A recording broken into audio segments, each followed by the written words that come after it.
여러분 기억하시나요? 1997년 IMF 외환위기 때 온 국민이 집에 있던 반지, 목걸이, 군부치를 들고 나와 나라를 살리기 위해 내놨던 금 모으기 운동.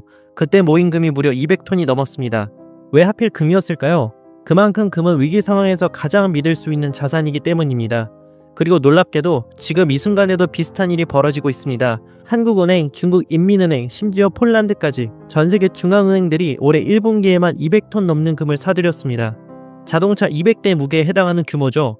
이건 단지 나라만의 이야기가 아닙니다. 일반 투자자들도 이미 금에 눈을 돌리고 있습니다. 우리 회사 박 과장님도 2년 전부터 금에 투자해서 지금 수익률이 30%가 넘는다는데 솔직히 부럽지 않으세요? 하지만 막상 나도 해볼까 하면 고민이 됩니다. 요즘 시대에 금이 뭐가 좋은 거지? 스마트폰으로 결제하는 세상에 금덩이가 무슨 의미가 있어? 주식이나 코인이 더 수익률이 좋지 않나? 여러분, 오늘 이 영상 하나면 이런 의문이 싹 풀립니다. 왜 세계 최고의 경제학자들과 중앙은행들이 지금 금을 사들이고 있는지 그 이유를 딱 3가지로 정리해드리겠습니다. 지금 바로 시작합니다. 돈의 진짜 정체, 우리가 쓰는 돈은 사실 게임머니? 자, 첫 번째 질문입니다. 여러분 지갑 속 만원짜리 지폐에 이게 정말 돈일까요? 놀라운 역사 이야기를 잠깐 해드리겠습니다. 우리가 지금 쓰는 돈은 원래 금이었습니다. 옛날 사람들은 직접 금을 들고 다니며 거래를 했습니다. 하지만 너무 무겁고 불편했죠. 마치 지금 스마트폰 대신 데스크톱 컴퓨터를 들고 다니는 것과 같았습니다. 그래서 사람들이 똑똑한 방법을 생각해냈어요. 은행에 금을 맡기고 내가 금 100g을 맡겼다는 증명서를 받아 거래하기 시작했죠. 그게 바로 지폐의 시작, 즉 금으로 바꿀 수 있는 교환권이었습니다. 그런데 1971년 8월 15일 역사적인 사건이 일어납니다. 미국 닉슨 대통령이 TV에 나와서 이렇게 선언했어요. 이제 달러를 금으로 바꿔주지 않겠다. 이게 바로 근본이제 폐지, 일명 닉슨 쇼크입니다. 그 순간 지폐는 어떻게 됐을까요? 그냥 예쁜 종이가 된 겁니다. 지금 우리가 쓰는 돈은 정부가 이게 돈이다 라고 약속한 종이에 불과합니다. 마치 게임에서 이게 게임머니다 라고 정한 것과 똑같습니다. 여기서 문제가 생깁니다. 게임에서 게임머니로 무한정 찍어낼 수 있듯이 정부도 돈을 마음대로 찍어낼 수 있게 된 거죠. 코로나 때 기억나시나요? 전 세계가 사상 최대 규모로 돈을 풀었습니다. 미국은 2020년 한 해 동안 프린터기가 24시간 돌아가듯 돈을 찍어냈죠. 결과는 어땠을까요? 물가 폭등, 급격한 인플레이션이었습니다. 라면 하나가 500원에서 800원이 되고 커피 한 잔이 3,000원에서 5,000원이 된 겁니다. 이런 상황에서 사람들이 진짜 가치를 찾기 시작했습니다. 바로 5,000년 동안 변하지 않은 그것, 금으로 말이죠. 금이 좋은 진짜 이유 3가지. 그럼 왜 하필 금일까요? 다이아몬드도 비싸고 은도 귀한데 말이죠. 첫 번째 이유, 인플레이션 방어막. 금은 땅에서 캐낼 수 있는 양이 정해져 있습니다. 전 세계가 1년 동안 캐내는 금의 양은 약 3,000톤. 지금까지 인류가 캐낸 금을 다 모아도 올림픽 수영장 3개에서 4개 채울 정도밖에 안 됩니다. 정부는 오늘부터 돈 10배 찍자 할 수 있지만 금은 오늘부터 10배 캐자 한다고 해서 안 나옵니다. 마치 한정판 스니커즈처럼 시간이 지날수록 희소성이 커지는 거죠. 실제로 1971년 금본위제가 폐지된 이후 금값은 달러 기준으로 수십 배 상승했습니다. 두 번째 이유, 분산 투자 효과. 계란을 한 바구니에 담지 말라는 말 많이 들어보셨죠? 주식만 들고 있으면 2008년 금융위기 같은 폭락장에 위험합니다. 부동산만 들고 있으면 금리 상승에 흔들립니다. 현금만 들고 있으면 인플레이션의 가치가 녹아내리죠. 그런데 금은 다릅니다. 다른 자산과 반대로 움직이는 경우가 많습니다. 2008년 금융위기 때 주식은 반토막이 났고 부동산도 크게 떨어졌지만 금은 약 25% 올랐습니다. 2020년 코로나 때도 주식은 급락했다가 겨우 회복했지만 금은 꾸준히 올라 사상 최고가를 경신했죠. 비 올 때는 우산, 해 뜰 때는 선글라스가 필요하듯 경제 상황에 따라 다른 자산이 필요합니다. 금은 바로 그 경제적 우산입니다. 세 번째 이유, 절대 망하지 않는 안전자산. 여러분, 이 세상에서 절대 망하지 않는 회사가 있을까요? 없습니다.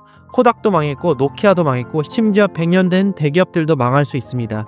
그런데 금은 5,000년 동안 한 번도 가치가 0이 된 적이 없습니다. 고대 이집트 파라오 때부터 중세 유럽의 왕들, 조선시대 왕실, 현대의 부자들까지 시대가 바뀌어도 나라가 바뀌어도 정치체제가 바뀌어도 금의 가치는 인정받았습니다. 전쟁이 터지면 사람들은 금으로 피신합니다. 경제위기가 오면 중앙은행이 금을 사들입니다. 화폐 가치가 폭락하면 사람들은 금으로 갈아탑니다. 2025년 1분기에도 세계 중앙은행이 200톤 넘게 금을 사들인 이유가 바로 이것입니다. 똑똑한 사람들이 확실한 것에 돈을 몰아주고 있는 거죠. 마치 태풍이 온다는 예보를 듣고 사람들이 집 안으로 들어가는 것처럼 경제적 태풍의 앞에서 사람들은 금이라는 안전한 집을 찾는 겁니다. 하지만 잠깐, 금이 만능은 아닙니다. 금에도 명확한 단점들이 있습니다. 첫째, 성장성이 제한적입니다. 주식은 회사가 성장하면 10배, 100배에도 오를 수 있지만 금은 그런 폭발적 성장은 기대하기 어렵습니다. 금은 가치 보존에는 탁월하지만 부자 만들기용은 아닙니다. 둘째, 배당이나 이자가 없습니다. 삼성전자 주식을 들고 있으면 배당금을 주고 은행 예금을 하면 이자를 주죠. 하지만 금은 들고만 있으면 한 푼도 주지 않습니다. 그냥 묵묵히 가치만 보존해줍니다. 셋째, 단기적으로는 변동성이 있습니다. 2011년부터 2015년까지 금값이 40% 가까이 떨어진 적도 있습니다. 안전하다고 해서 매일매일 오르는 건 절대 아닙니다. 그래서 전문가들이 전체 자산의 5에서 10%만 금으로 보유하라 라고 조언하는 겁니다. 전부 금으로 하면 성장 기회를 놓칠 수 있습니다. 지금이 특히 금 투자 타이밍인 이유. 그럼 금이 좋은 건 알겠는데 왜 하필 지금일까요? 사실 금값 차트를 보면 2020년부터 지금까지 엄청난 상승세를 보이고 있습니다. 국내 금값 기준으로 2020년 1g당 6만원대에서 지금 10만원대까지 약 60에서 70% 올랐습니다. 이미 많이 올랐는데 지금 사면 늦은 거 아니냐 이런 생각 드시죠? 전혀 그렇지 않습니다. 오히려 지금부터가 진짜 시작일 수 있습니다. 이유 첫 번째, 미국 금리 인하 기대. 금은 이자를 주지 않습니다. 은행 예금처럼 매월 이자가 통장에 찍히지가 않습니다. 그래서 금리가 높을 때는 사람들이 이렇게 생각합니다. 금을 들고 있을 바에야 차라리 은행에 돈을 넣어서 높은 이자나 받자. 그런데 지금은 상황이 바뀌고 있습니다. 미국 연준이 금리를 내리기 시작했고 우리나라도 금리 인하 기조로 돌아섰습니다. 은행 이자가 5%에서 3%로 떨어진다면 어차피 이자도 얼마 안 되는데 금이나 들고 있자 이런 생각이 드는 겁니다. 실제로 과거 데이터를 보면 금리가 내려가는 시기에 금값이 크게 오른 패턴이 반복됩니다. 이유 두 번째, 세계 경제의 불확실성의 증가. 뉴스만 켜면 불안한 소식들이 천지입니다. 우크라이나 러시아 전쟁이 3년째 계속되고 중동 지역의 갈등이 심화되고 미국과 중국 간의 무역 갈등이 깊어지고 있습니다. 이럴 때 투자자들의 심리는 어떨까요? 주식 언제 폭락할지 모르겠어. 부동산 정책 변화에 민감해. 현금 인플레이션 때문에 가치가 하락할 거야. 그래서 확실한 것을 찾게 됩니다. 바로 금이죠. 마치 날씨가 흐려지면 사람들이 실내로 들어가는 것처럼 경제가 불안해지면 안전자산으로 자금이 몰리는 겁니다. 이유 세 번째, 달러 패권의 흔들림. 지금까지는 달러가 세계 기축통화였습니다. 전 세계 거래 60% 이상이 달러로 이루어졌습니다. 그런데 최근 변화가 나타나고 있습니다. 중국, 러시아 등 신흥국들이 달러 대신 자국통화 거래를 늘리고 있고 여러 나라 중앙은행들은 달러 대신 금 보유량을 늘리고 있습니다. 만약 달러의 지위가 흔들린다면 사람들은 검증된 가치 저장소 금을 더 찾게 될 겁니다. 이유 네 번째, 공급 부족 심화. 쉽게 캘 수 있는 금강은 이미 고갈됐습니다. 새로운 광산을 개발하려면 10년 이상 걸리고 환경규제 때문에 허가도 까다롭습니다. 반면 수요는 계속 늘고 있습니다. 중앙은행 매수 증가, 인도 중국의 소비 확대, 산업용 수요까지. 경제학 기초 원리죠. 공급은 줄고 수요는 늘면 가격이 오릅니다. 여러분, 지금 우리는 역사적 전환점에 서 있습니다. 코로나로 시작된 경제 패러다임의 변화, 지정학적 리스크의 증가, 통화정책의 대전환, 이런 시대에 5천년 동안 검증된 자산, 금에 관심을 갖지 않은 이유가 있을까요? 자, 오늘 내용을 정리하겠습니다. 첫째, 우리가 쓰는 돈은 1971년 이후 금과의 연결고리를 잃었습니다. 이제는 정부가 보증하는 종이 말 그대로 신뢰로 작동하는 돈이 된 거죠. 둘째, 금은 5천년 동안 검증된 진짜 가치 저장 수단입니다. 인플레이션 방어, 분산 투자 효과, 안전자산의 3박자를 모두 갖췄습니다. 셋째, 지금이 특히 금 투자 타이밍인 이유가 명확합니다.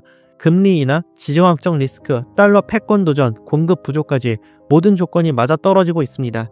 하지만 기억하세요. 금은 만능이 아닙니다. 성장성은 제한적이고 배당도 없고 단기 변동성도 있습니다. 그래서 전체 자산의 5에서 10% 정도만 금으로 보유하는 게 가장 현명합니다. 여기서 제가 가장 강조하고 싶은 건 이겁니다. 금 투자는 부자 만들기가 아니라 가난해지지 않기 위한 투자라는 점입니다. 여러분이 평생 모은 자산이 인플레이션이나 경제 위기로 녹아내리지 않게 지켜주는 파석권 같은 역할이죠. 그런데 문제는 어떻게 금에 투자하느냐입니다. 방법을 잘못 선택하면 세금과 수수료로 수익이 다 날아갈 수 있습니다. 다음 영상에서는 바로 그 실전편을 준비했습니다. 금에 투자하는 7가지 방법 완벽 비교. 세금과 숨겨진 비용까지 다 계산해서 여러분 상황에 딱 맞는 금 투자의 최종의 방법을 추천드리고 실제로 어떻게 시작하는지 가이드까지 알려드리겠습니다. 저희 채널은 경제가 낯선 분들도 복잡한 용어 없이 실제 투자 공부를 시작할 수 있게 돕는 채널입니다. 구독과 좋아요는 여러분이 돈에 대한 감각을 바꾸기 위한 첫 행동입니다. 오늘도 함께 해주셔서 감사합니다. 부자가 되고 싶다면 투자 공부 좀 해라.